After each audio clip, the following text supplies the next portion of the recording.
How many complaints has the BBC received over its Radio 1 interview with the BNP? The answer is 100. I have to say, I wish we knew what Ashley Cole thinks, which would be fascinating. So what do we think, Mark?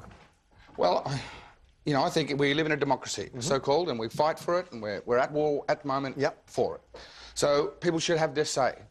But I think when you get that situation on the BBC, they need to be more robust with letting us know who we're dealing with, what their views are, and then if they actually do bring up something that's a little contentious, the presenter needs to be armed with the ammunition to bring them to book on what you have just said and not let them get away with it. It seems to me that someone, and it looks like inexperience, has let a very heavy statement go through onto the air without being democratically, can we challenge that? So that's the mistake. So you have no problem with the BNP being interviewed on Radio 1 or for Radio 1? No, they have to. I think it's important that we hear how stupid they sound. Because, you know, not actually, what is it, purely ethnically British? Yeah. What is he? So it's close to ethnically cleansed. Can we ethnically cleanse then, please? That's the party that we're talking about. And people need the information. Everyone, young people need to know what they stand for, how stupid it sounds, how wrong it is, so that we can then make our own decisions. Okay. If we don't hear what they're saying, but we just need more information, and we need our presenters, as broadcasters, to be more responsible and actually bring in a book and say, excuse me, you can't say that, that's ethnically wrong. I get lost in there. Is there such a thing as ethnically British, by the way? Ethnically British? No, it's neo-fascism. There was a bit of ignorance there, wasn't it? From them to be saying that they don't know that he was born in South London or wherever he's from. But picking up on a point that Mark said, when you're working under like yourself, you've got people in you, you've got people about. If all of a sudden something clicks on and you're a presenter, you're concentrating on a lot of things that are going on. If someone says something and you miss it, you do need that backup, whether it's your editor or your producer, to say, hold on a minute, did you hear what he's just said? Chase it up. So it's not, I don't think it's just about that presenter. I think it just happened to be on a really sore topic. They've missed one point. Two, because I think to have two people and portray them as I think the quote was two young guys who are members of the BNP, which makes me think of two blokes who are into whatever the BNP stands for. It doesn't tell me that one of them is the equivalent, the BNP's equivalent of Alistair Campbell when he was with Tony Blair, Andy Coulson, who's doing the same for But again, they've not done their research. They haven't done their research, They've not told the listeners who they're dealing with. But they haven't done their research to then tell the listeners. So that, you know, they take a lot of preparation. These shows and radio shows take a lot of preparation. They haven't Googled these people, or maybe they didn't have their mobile phones with them. But they haven't found out exactly who these people are, which is wrong. I mean, or they know, when you're talking about such topics. know, and it's an omission, a deliberate omission, because I find it hard to believe that they weren't aware of the fact that Mark Collett is the party's. But if they did know, then surely they would have been prepared for some kind of statement. That's the point you then have to ask. Well, if it was a deliberate omission, then there should be some kind of an apology. They would have to have known something like the BBC, something that delicate. They're going to, you know, like you say, they should have had more people, you know, people speaking to this presenter to make sure that nothing got out. And it wasn't a long interview, was it? I've not heard it. It's like 2 minutes. So that's 2 minutes that they should have been on the ball. Ideally, I don't think these people should be allowed to talk anywhere. Well, Gail, like you say, everyone's got the right to get their points across, and they do sound stupid. So it's, you know, it's true. But I think they should have been. More and more people are voting for them. So you know. But in a roundabout way, we're talking about it. Yeah. The papers are talking about it, and they are still sounding stupid. So in a roundabout way, actually, it's sort of served the purpose. The issue for me is actually less about the BNP than about the BBC. For me, it's a BBC issue. The BNP are what the BNP are, and they will do what they do. And I'm looking forward to them being on Question Time, because I would imagine they're going to have quite a difficult and uncomfortable evening. We shall see. But in this particular instance, I just think not to be told who you're hearing speak from any political organisation. It would be, as I said earlier, you know, if you were introduced Al from London and you didn't know it was Alistair Campbell, and then you found out it was, you would feel that you had been tricked in some way. Or maybe I'm being oversensitive. I don't know. What do you have to say? Let's find out. Do you think the BBC should apologise for this BNP interview? Kirsty, we have David first on line 2. OK, David, good morning. Good morning. Good morning. So, has the BBC got anything to apologise for, David? Not really, no, because I believe that, well, again, touching on what Mark Little said, in a democracy, everyone has the right to say what they believe in, even though other people don't believe in it. Unless it incites racial hatred, religious hatred, homosexual hatred. Well, yeah, unless it's a criminal offence. Yeah.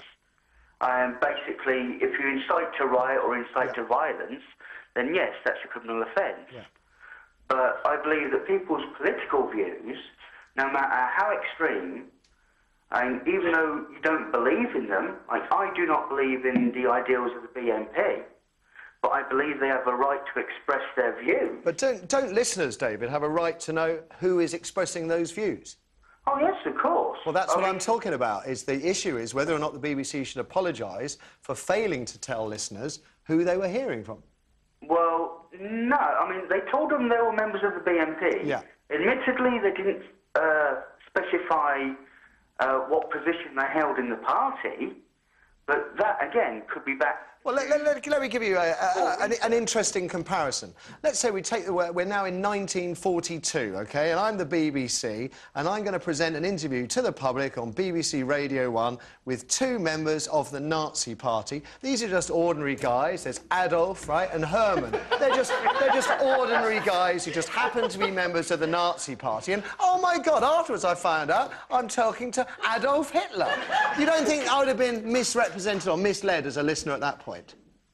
Well, I think you're slightly exaggerating the case. I think I'm making a direct comparison. If you portray party officials as ordinary members of the party...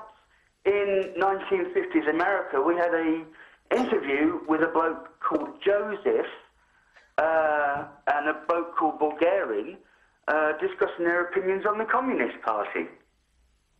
I mean, it's the same sort of situation. I mean, if it turns out to be Joseph Stalin and the head of the KGB, Bulgarian, oops, you know? Exactly. Have a right. I think he's agreeing coming around to my way here. Great. We're there, right? I agree with you. We're there. That's right. Adolf had to start somewhere.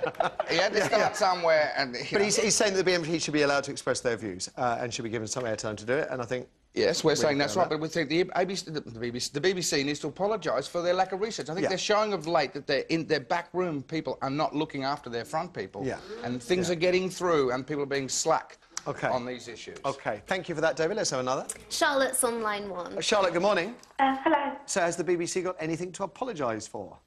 Well, firstly, I'd like to make a couple of points, which is that BNP voters are licence payers too. Yeah. And that should be remembered. My question is, and you'll see it there, BNP Beeb blunder is what it says. So it's not about the BNP, it's about the BBC. I wouldn't call it a blunder as such, although I think that they should have introduced the people and said that, look, this guy is the editor of the newspaper. Yeah. He's not a spin doctor, he's the editor of the newspaper. He's director of... They should have said Charlotte, he's director of publicity, which is the same title you could give Andy Coulson as director of communications. It's spin doctor by any other word. It's a mistake. The BBC should have said that, yes. So that's a blunder. I don't think that this Debbie Randall claims to be, you know, Jeremy Paxman. And Radio 1 is not known for hard-hitting journalism. So I think to criticise her for not, you know, jumping in at every opportunity to say, you know, that she disagrees with them or whatever, that's a bit much to expect out of her. Well, actually, I expect a decent standard from all journalists if they call themselves journalists and they cash a paycheck at the end of the month. So I'm afraid I disagree with you there, Charlotte. Thank you. Let's have another. Andrew's on line 3. Andrew, good morning. Good morning. Has the BBC got anything to apologise for, sir? I would suggest not to the viewing audience because they did identify them as members of the BNP. But not as high-ranking officials? No, not as high-ranking officials. You don't think they did actually expose the real views of the BNP, which are, to be honest, totally repugnant to any right-thinking person. But the BBC, which is the bit I'm trying to get to here, do you think they owe it to listeners to tell who these people really are and to jump in when assertions that are incorrect are made on air? I think most people know that Ashley Cole isn't an incomer. Well, not the two guys from the BNP. I'm not responsible for them being morons. No, but as a journalist, if someone says something which is not true, right, then if someone says something on this show, if someone says something that is not true, I would feel it would be my obligation to at least put it right, or we can argue about the rights and wrongs of it. You can't just make an assertion that's not true and let it stand, can you? I will see that point to you, yes. OK, that's big of you, Andrew. Thanks, mate. God, that felt like hard work from my end. Anyway. Well done.